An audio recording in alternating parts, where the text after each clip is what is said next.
What's going on, everyone? Today's Friday. I just finished up work. I'm going to get to some warm-up squats, which are going to be pretty light. They're just basically going to get me primed and ready for deadlifts. If you noticed in my last video, I had mentioned I skipped deadlifts for the day due to time constraints.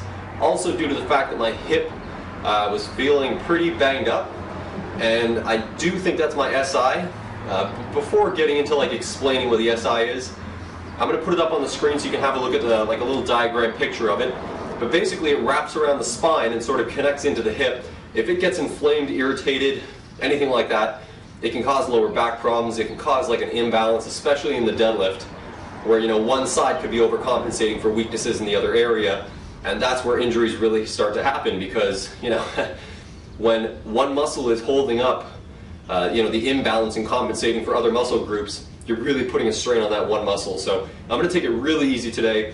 Do some deadlifts, 5 sets of 5, slow and controlled. That way I can really feel out the movement and know if I'm causing any sort of discomfort. And I'm going to keep it beltless, and that's pretty much it. So let's get to the session, and I hope you enjoy the footage. So I actually wasn't even going to upload this footage because it was just kind of a really simple, basic, light session from Friday of last week. And I actually thought I was going to get it up on the Friday, but I just had some other things to deal with, so I figured I'd maybe get it up on this Monday, which I am. But the session itself, I was somewhat pleased with it. The whole plan, as I stated earlier, was just take things really slow, a nice, slow, eccentric and concentric portion of the movement for the deadlift, just allowing me to really kind of get myself into position and be really attentive or attuned to any discomfort or pain or uneasy feelings I may have. So really that was the plan, and that sort of worked out perfectly. These squats here warming up to it, they were even starting to irritate my lower back just a little bit, and it's I almost have to stop squatting and then roll out on a lacrosse ball in order to be able to continue squatting. That's sort of how it goes when I get that sort of irritation. But here we got the deadlifts, and I'm just again taking it really slow, nice and easy. In my other deadlift videos and going back maybe a year, I used to just really try the whole grip it and rip it method. I would have more of an upper back grounding, and I would just really try to rip it off the ground with speed.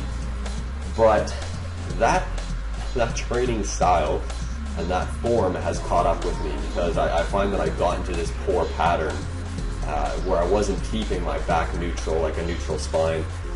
I was just relying on the upper back grounding and just really ripping it off the ground with speed. So now I'm going to try and do this method a bit more of just really getting myself set in position prior to performing the movement, which means really flattening out my back and trying to get a little bit low. So I'm not really performing it like a stiff leg deadlift. I'm just going to try and get a little bit lower and really activate my glutes and get some leg drive in there.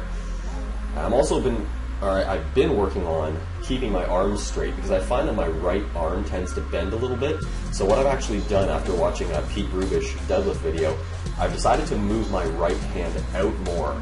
So it's actually not really aligned in the same spot as my left hand is. And that's kind of working out for me nicely. So here we got 405, the first lift. See, that's what I mean right there. You see that slight more upper back grounding? That's the pattern I've been doing. So here I'm trying to correct it a little bit and just forcefully keep my back straight and remember that. This set of 5, it went a bit slow. It was tiring me out. And I also find using this new mouth guard, it takes some adjustment, because I'm just breathing much differently than I used to without the mouth guard. I find it actually a little bit more challenging to breathe with it in there. When I first started wearing it, I felt like I was going to gag, but I'm slowly getting used to it. Here you see me just kind of keeping it in, should I take this damn thing out and just finish up, or I just left it in there and pushed through. So there you see I really try and get my back into a neutral spine, and it rounds a little bit on the lift, but that's okay. I was a little bit fatigued at this point, but that's the session. Thank you for watching, and I'll catch you again later this week.